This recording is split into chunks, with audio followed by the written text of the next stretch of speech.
What is up, YouTube? It's me, Topher Peterson, here again with episode 9 of Misadventures in Startups.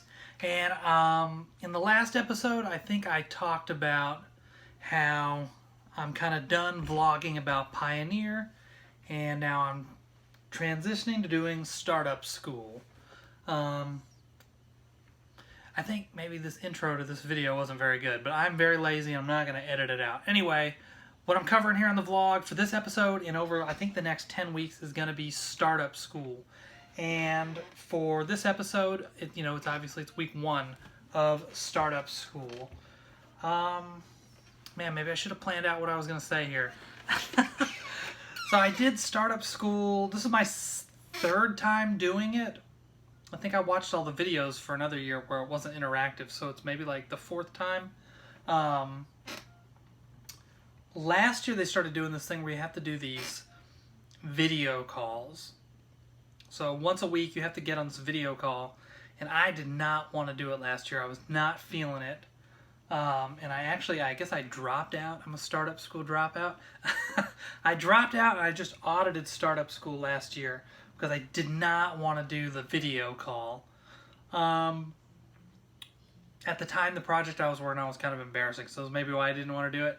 And I still really wasn't feeling it this time either, doing the video call. I had a little bit of trouble getting logged in on my laptop. Normally I'm on my desktop, doesn't have a webcam. I went to join the session or whatever, and my password, didn't have the right password saved on my laptop. I couldn't get in. Anyway, I had all kinds of trouble, but eventually I got in, and I did the video call or whatever, and it was me and 2 other founders. And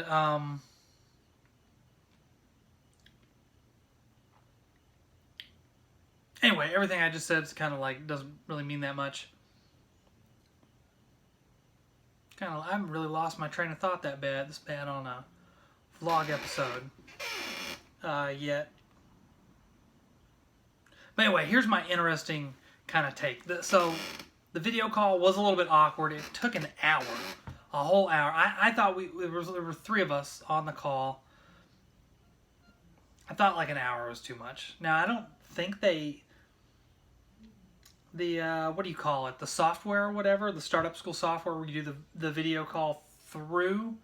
I don't think it actually said how long the little video session was supposed to be. I thought we should have cut it short at about 30 minutes, but then we kind of stayed on the call for like another 30 minutes. I just kind of muted my mic and just kind of hung out. It was interesting. So I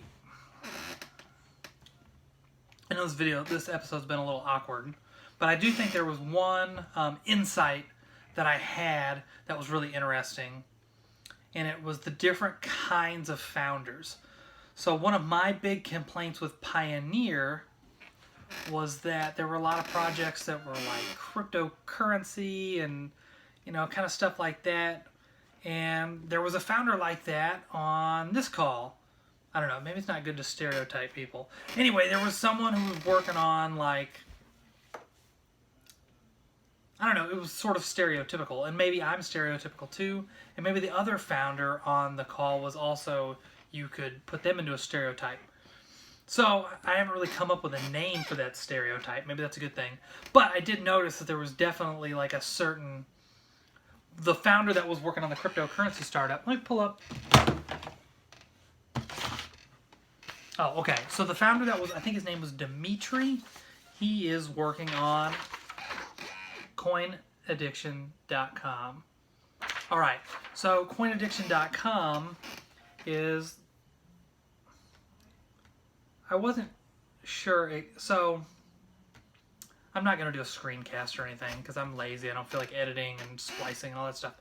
But so you go to his website. It's Coinediction.com, and you can search for predictions, like cryptocurrency trading predictions. I don't know how far along he is. I'm interested in Bitcoin Cash, so I was like, I'll do a Bitcoin Cash search. We'll see if this works here. Find predictions. Didn't find any predictions. We'll try just BTC. BTC. I might have to refresh this.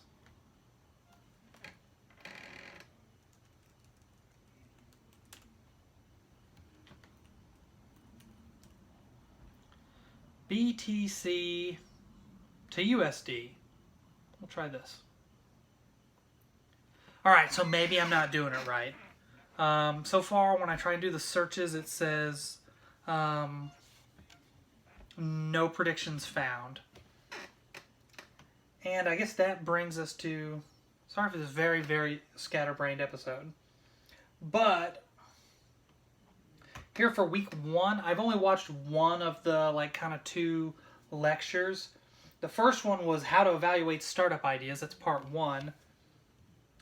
And the part that has to do with me trying Dimitri's product and it maybe not working exactly right is the next lecture, which I'm going to watch after this episode, after I get done uploading this episode to YouTube, is how to talk to users. So maybe I should have tried this out on the call and said, hey, I'm trying to do blah, blah, blah, blah, blah, blah, blah. Anyway, maybe that was an opportunity. If I could rewind time, maybe I should have done that. I did play around with it during the video call. One thing, I did not want to be rude and dump on anybody's project. Someone will be like, hey, your thing isn't working, blah, blah, blah. But it looks like I tried to get it to work here, and maybe it's not working quite right. So anyway, I guess, when you are the person who makes the thing, you're going to know how to do it, how it works. And then when you give it into the hands of other people who don't know anything about it, they'll be like, hey, this thing's broken, it doesn't work, blah, blah, blah. So I guess maybe that's why here in the week 1 lectures, they have a lecture on how to talk to users. And obviously I got to speak to during the session, and I talked about what I'm working on, Money Phone, my personal finance app, and Mandy with LubbDubb.io. I'll talk about LubbDubb here in a minute. She was kind enough to download my app and kind of take it for a test drive and tell me what she thought. Unfortunately, the thing that she said that she didn't like, she said that it looked like the app was kind of stuck at this one point and then I should add a loading spinner. But I believe what she was referencing was, so with my personal finance app, if you want to use it, you have to link your bank account, and I use this API called Plaid. So I believe the screen she was talking about was actually through Plaid.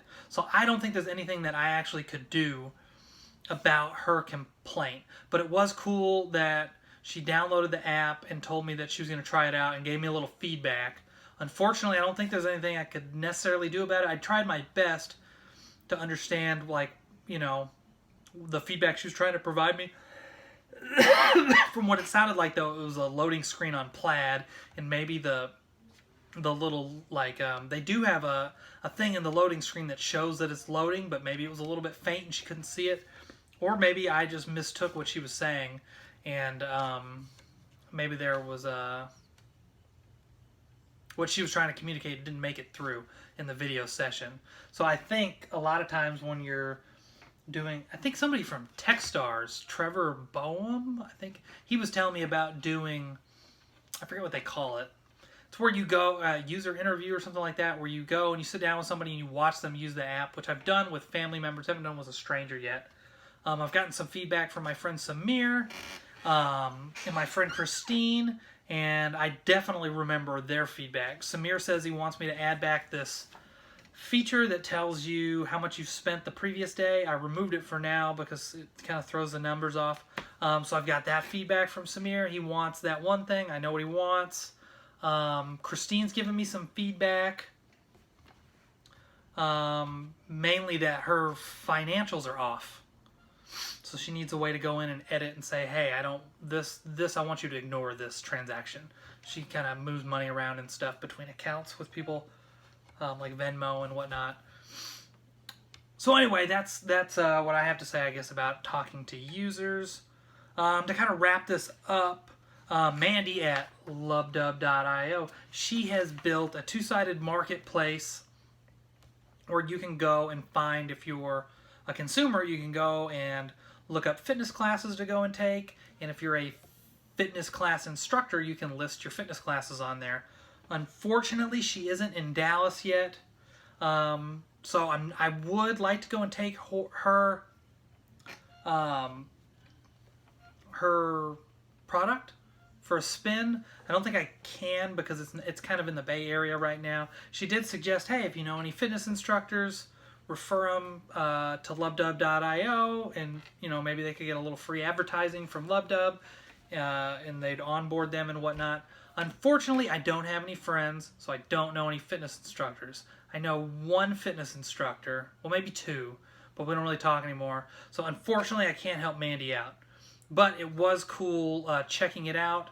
One thing that they were saying, the people at YC, if you do your, what do they call this, the video chat, where you chat with other random founders, if you do it at the regular scheduled time, you get people that are in your area. So maybe that would have been better if I met up at the regular assigned time. Oh, same thing for Mandy. If Mandy would have gone at the regular assigned time, she would have only gotten people, probably in the Bay Area, and it would have been easier for them. So I don't know, maybe that's one reason that they did that. With Coinediction.com, I do use cryptocurrency. I'm a Bitcoin Cash enthusiast, although I don't really trade cryptocurrencies. I probably should have piped up a little bit more in the session, though, and told Dimitri, hey, how do I use it? I'm typing in this. It's not quite working. I'm sure it does work. I'm probably just not doing it right. But anyway, it was kind of a learning lesson today. I thought the session was a little bit long, and it was interesting to see the different kinds of founders. There was kind of the cliche, like, who's the Ethereum guy? I can't remember his name now. I'm going to look this up. Vitalik. You have your high-tech, high-tech kind of cryptocurrency. Oh, he had a Russian accent. I don't know. I guess that throws into the stereotype. So he was very much into tech. It was interesting hearing him talk about his troubles that he was having, with databases and whatnot, because he's got a huge amount of data. So you have that kind of stereotypical founder. Mandy, she's the non-technical, businessy kind of founder who's working with a technical co-founder to build like a marketplace, and they had revenue. That was cool. I should have. There you go. If you're looking to fund a startup, LubbDubb.io has got revenue. My startup, I don't have any revenue. I do have 3 users. Not super impressive. So I don't know. I think Mandy probably won with LubbDubb.io. She's got more users and makes more money. I'm not sure how many users Dimitri has, so maybe me and Dimitri tied for last, and LubbDubb.io for the win.